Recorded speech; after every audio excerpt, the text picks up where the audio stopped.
Hello everyone, কেমন আছো তোমরা সকলে? আশা করছি সকলে ভীষণ ভালো আছো, সুস্থ আছো। আর তোমাদের ভালোবাসায় কিন্তু আমিও অনেকটা ভালো আছি। আমার নতুন আরও একটা ব্লগে তোমাদের অনেক অনেক ওয়েলকাম। আজ সকালে অনেক সকাল সকাল ঘুম থেকে উঠে পড়েছি। তার পেছনে একটা কারণও আছে। ছেলে যেহেতু ঘুমোচ্ছে, ও ঘুমোতে ঘুমোতে সব কাজগুলোকে তাড়াতাড়ি করে কমপ্লিট করে নেব। কারণ ওর পাপা আজকে বাড়িতে নেই, সকালবেলা ডিউটিতে গেছে। সেই জন্য ওকে ঘুম থেকে ওঠার পরে রাখবে কে? সবারই তো হাতে কাজ থাকে। ওর তো বাইরে উঠোন ঝাড় দেওয়া হয়ে গেছে, আর এখন আমার এখানে এখনো ঘুমোচ্ছে। ও ঘুমুক, একটা জানলা খুলে দিয়েছি এত ওকে দেখতে পারি। আর এখানে অনেকগুলো এখনো বাসন রয়েছে, কাল রাত্রে বাসন রয়েছে, সেগুলোকে এখন ধোবো। তো চলো, আমার তোমাদের সাথে পরে দেখা হচ্ছে। কাল রাতের অল্প কটাই বাসন ছিল, আজকে বেশি বাসন বার হয়নি। সেগুলোকে ছটপট করে ধুয়ে নিলাম, আর তারপর চলে এলাম ঘরটাকে ঝাড় দিয়ে নিতে। আর আমার ছেলে কিন্তু আজকে ভীষণ লক্ষ্মী হয়েছে।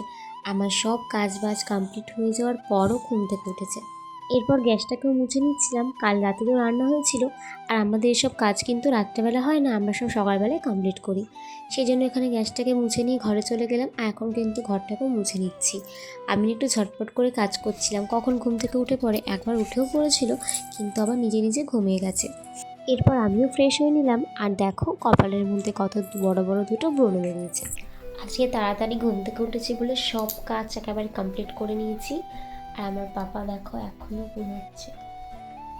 আমি যখন ঘর মুছছিলাম তখন একবার উঠে গিয়েছিল, উঠে গিয়ে আমি ওর সাথে কথাও বললাম, তো আবার ঘুমিয়ে পড়েছে। দেখো বাচ্চা কত বোঝে।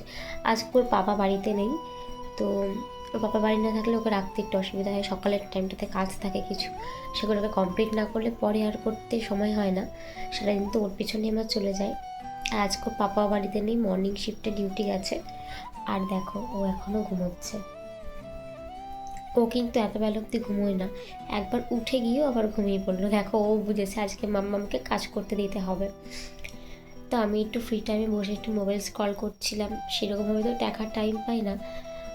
ও উঠে গেলে দেখতেও পাবো না, ওর পেছনে ঘুরতে হবে। এখন গাড়ি চালাবে, চেয়ার নিয়ে গাড়ি চালায় বাইরে, তারপর বাইরেই থাকে, খেলাধুলো করে, ওকে দেখতে হয়, ওর পেছনে থাকতে হয় সবসময়। তো চলো, আবার তোমাদের সাথে পরে দেখা হবে। সোনাও এরপর ঘুম থেকে উঠে পড়লো। আর তারপর দেখো ওর সাথে আমি একটু খেলা করছিলাম, আর ওকে শেখাচ্ছিলাম ঠাকুর প্রণাম করতে। এটা কিন্তু আমি ওকে প্রত্যেক দিন শেখাই, ও কিন্তু করতেও জানে। ঘুম থেকে উঠেই কিন্তু ঠাকুর প্রণাম করে। আসলে বাচ্চাদেরকে ছোটোবেলা থেকে যেরকম শিক্ষা দেওয়া হবে, ওরা কিন্তু তেমন শিক্ষাটাই পাবে। এরপর কিছু খেলনা দিয়ে ওকে বসিয়ে দিলাম, ও দেখো চুপচাপ বসে খেলা করছে। আর আমি কিন্তু ঝটপট করে বিছানাটাকে ক্লিন করে নিচ্ছি। বাসি বিছানা বেশি বেলা অবধি ফেলে রাখতে একদম ভালো লাগে না, আমার একদম ফ্রেশ ভাব লাগে না। সেই জন্য আগে বিছানাটাকে পরিষ্কার করে নিলাম। তো এরপর এখন সোনাকে খাওয়াবো। ও দেখো ওকে সোয়েটার পরে নিয়েছি, ঘরে যেহেতু খুব গরম, বাইরে কিন্তু বেশ ঠান্ডা আছে। এরপর ও একটু ওষুধ খায়, ঠান্ডা লেগেছে, সেই জন্য হোমিওপ্যাথি ওষুধ খাচ্ছে, সেটাই খাওয়িয়ে দিলাম। এরপর অনেকটা টাইম কেটে গিয়েছে, সেগুলো ভিডিও করতে পারিনি। চা খেলাম, উঠোনে অনেকক্ষণ রোদে বসেছিলাম, সেগুলো কিছুই ভিডিও করতে পারিনি। তারপর ছেলেকে ঘুম পাড়িয়ে দিয়ে এখানে কতগুলো জামা কাপড় ছিল, বেশি জামা কাপড় আজকে ছিল না, সেগুলোকেই ধুয়ে দিলাম। এরপর দেখো আমরা এই ফাঁকা জায়গাটার মধ্যে কিছু ধনে ফেলেছিলাম, সেগুলো থেকে কিন্তু ধনে পাতা উঠেছে। আমাদের বাড়িতে ছোটোখাটো একটা বাগান বলতে পারো। এদিকে দেখো পুঁই শাক লাগিয়েছিলাম, সেখান থেকে কিন্তু পুঁই শাকের বিটুলি বেরিয়েছে, এগুলো কিন্তু ভীষণ টেস্ট লাগে খেতে। এরপর এখানে ছেলের জন্য খাবার বানাচ্ছিলাম। ও এখনও ঘুম থেকে ওঠেনি, তবে ও ঘুম থেকে ওঠার আগে খাবারটা বানিয়ে রাখলাম। আজকে ওকে দেবো চিড়ে। আর তারপর দেখো ঘুম থেকে উঠে পড়লো, ওকে তেল মাখিয়ে একটু রোদে বসিয়ে রেখেছিলাম, আর তারপর স্নান করে দিয়েছিলাম। স্নান করার পর ওকে এখানে খাবারটা খাইয়ে দিলাম। এরপর আমি এখানে দেখো রুটি করে নিচ্ছিলাম।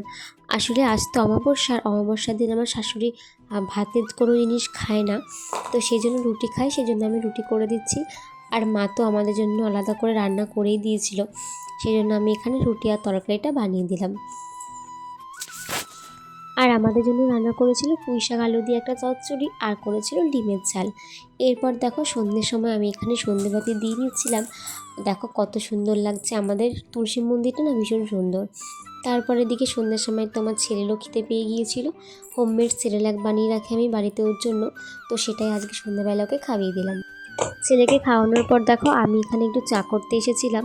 এই ঠান্ডার মধ্যে কিন্তু সন্ধ্যের সময় চা খেতে বেশ ভালো লাগে, আর ফ্যামিলির সবাই একসাথে চা খাওয়ার তো মজাটাই আলাদা। তো এখানে একটু চা খাওয়ার পর আর ভিডিও করতে পারিনি। এখন দেখো আমাদের একটা নিমন্ত্রণ ছিল কালী পুজোর, সেখানে যাওয়ার জন্য রেডি হয়েছি। আর সোনাকেও রাত্রেবেলা খাইয়ে ঘুম পাড়িয়ে ওর ঠাম্মির কাছে রেখে তারপর আমি ওর বাবা যাচ্ছিলাম। আর বাইরে কিন্তু বেশ ঠান্ডা লাগছিল। তো দেখো বাড়িতে যে নিমন্ত্রণ বাড়িতে ছিল নিমন্ত্রণ, সেখানে চলে আসলাম।